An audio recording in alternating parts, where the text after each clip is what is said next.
Hey folks, this is Vincent Adderley with Dad's Gaming Addiction, and today we're going to quickly review My Little Pony: Adventures in Equestria. This is a 1 to 4 player game for ages 14 and up, and the average play time is about 60 minutes, although we spent about an hour and a half, 2 hours playing this. So, this is another one of those cozy game nights where we take a game, we play it, and we just talk about it for a bit. And for the record, she is the My Little Pony addict, I guess, and I'm simply along for the ride. I even took one of those online quizzes to see which, what is it? Which pony I was, because I didn't know, like, you made me watch a couple of episodes, but I still don't know them very well. That's okay. And I got Fluttershy, I think, as my result. But for this game, I picked Twilight Sparkle because she's supposedly the leader. Well, yeah, the leader and a brainiac. And the brainiac. Mm-hmm. So that's kind of my thing. So that's what I went with. And that's what you're doing. This is a cooperative deck builder where players work together to defeat 3 hurdles and 1 final challenge. And like a regular deck builder, you're going to start with a deck of standard basic crappy cards like these. Good Cleaning Race, for example, or this Helpful Towns Pony. You'll start with those. And then later on, you'll be able to buy cards from this array to fill up your discard pile. Eventually, they become your deck, and your deck gets bigger and bigger and bigger. And hopefully, you're able to also call out the crappy starter cards that you start with, and that way you're left with only good cards so that you draw them more often. That's typical deck builder for you. But this is cooperative. So, like I said, we're going to be trying to complete hurdles and the final challenge. The hurdles some of the hurdles are these cards here. They come in different levels 1, 2, and 3. And you're going to try and complete 3 of these. And when you set up the game, you're going to have like a level 1, a level 2, and a level 3 stacked in a particular way. And you're going to try and beat them 1, 2, and 3. And then once you beat the 3 hurdles, you get to the final challenge. And these come in levels 2 and 3. All you got to do is beat one of them. But they're pretty difficult. Whenever you go to complete a hurdle, if you go to attempt a hurdle, you also have to draw a face down hurdle, flip it over, and look at the bottom right-hand corner for its chaos effect.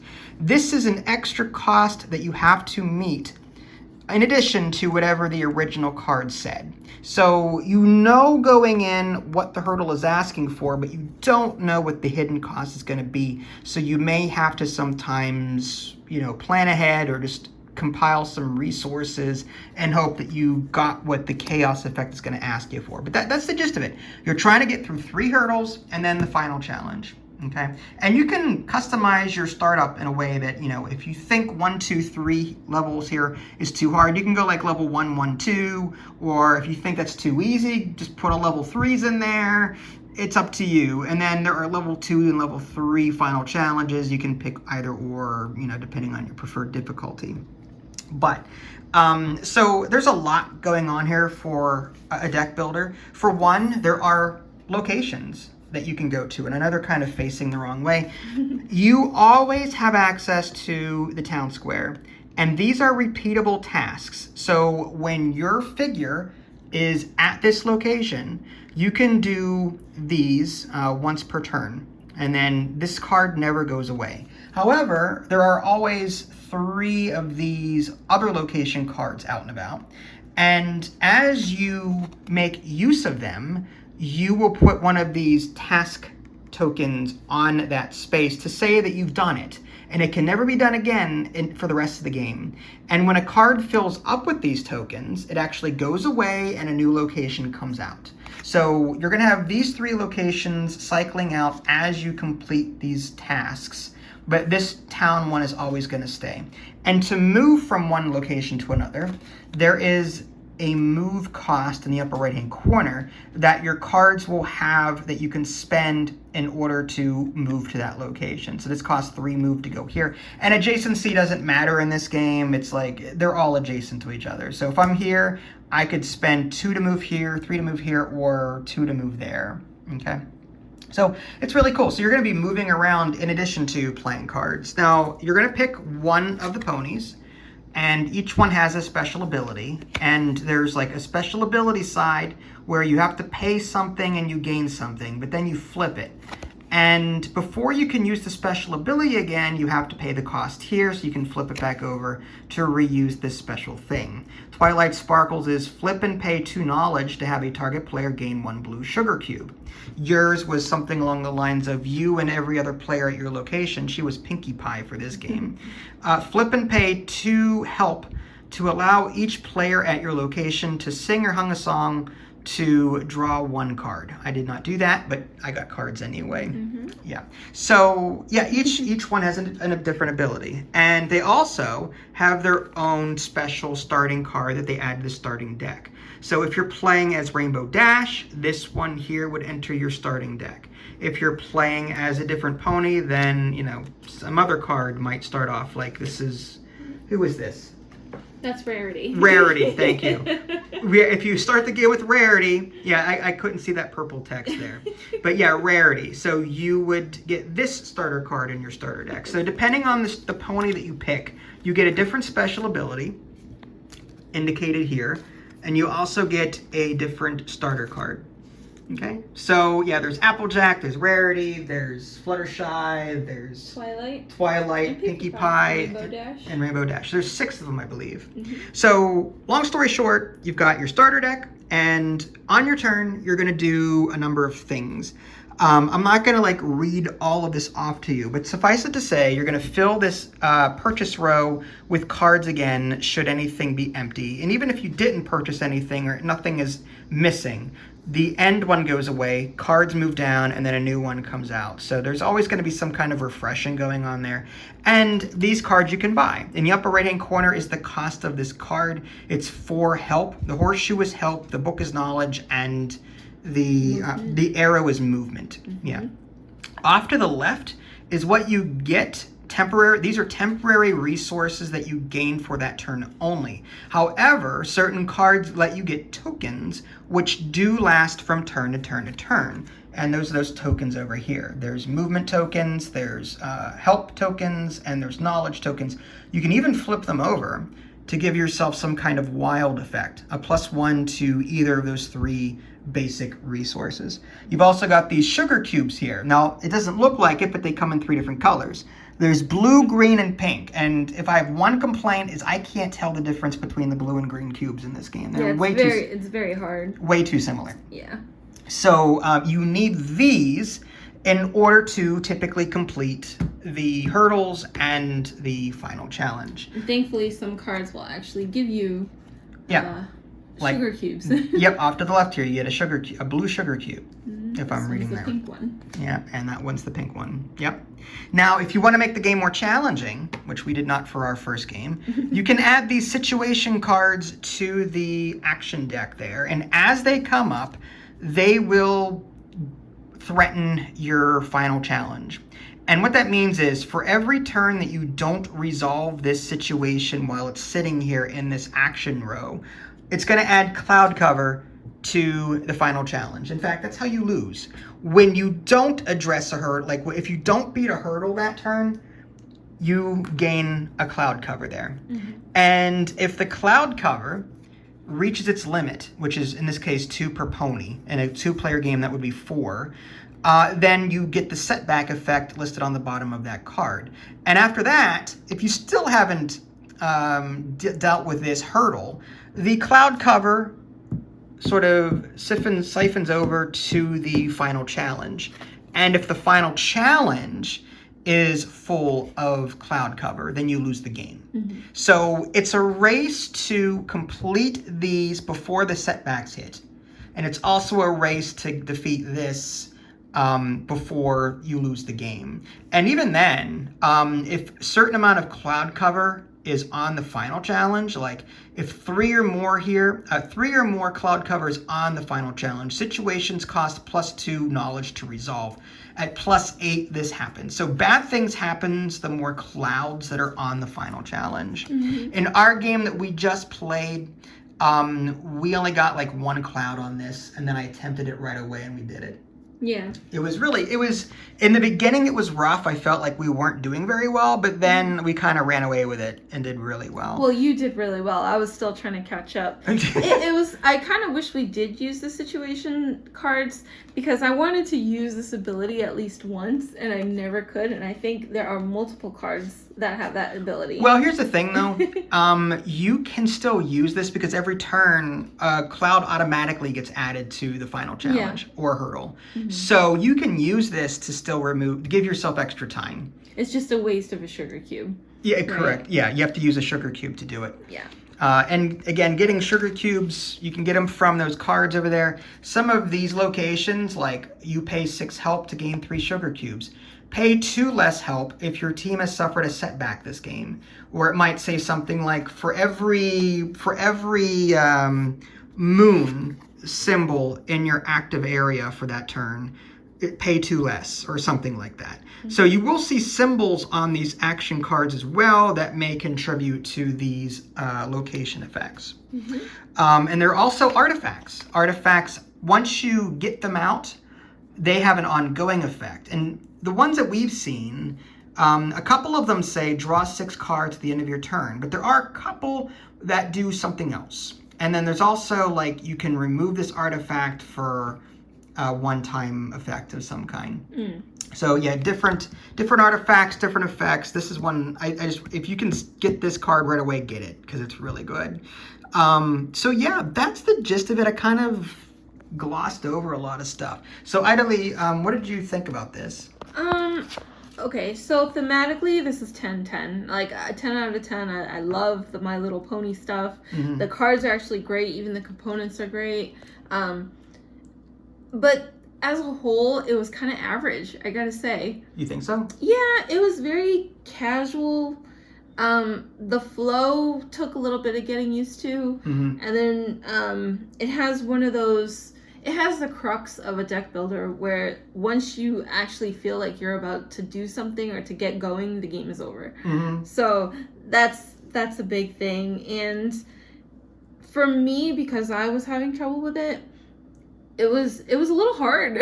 Like, for me, I was just like, oh my god, I can never use this character again because it costs so much. And everything I was pulling was a starter card, and I was trying so hard to get rid of them.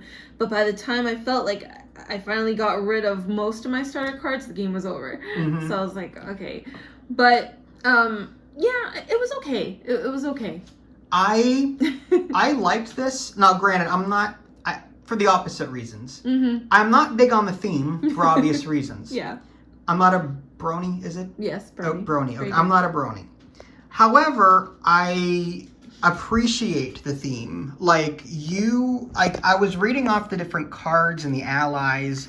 I'm like, oh, Scootaloo was in here. You knew exactly who that was. Yeah. You knew who Apple Bloom was. Applejack's younger sister. You knew all this. So, like, the joy of you seeing everything, like you said, it's highly thematic. 10 out of 10. 10 out of 10.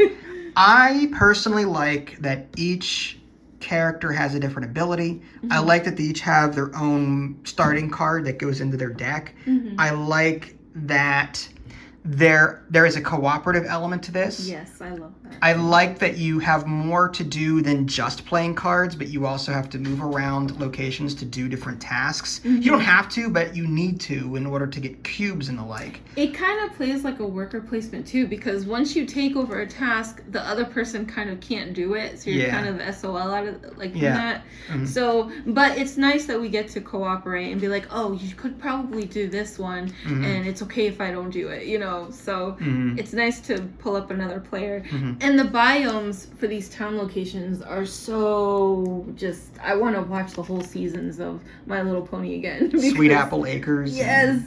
And I love back all to the theme characters. Again. Sorry. No. I could gush about this. I'm trying so hard not to. You have no idea how hard I'm trying not to, like, just My Little Pony vomit everywhere. Yeah. Oh, God. As a deck builder, however, I appreciate that in typical deck builders...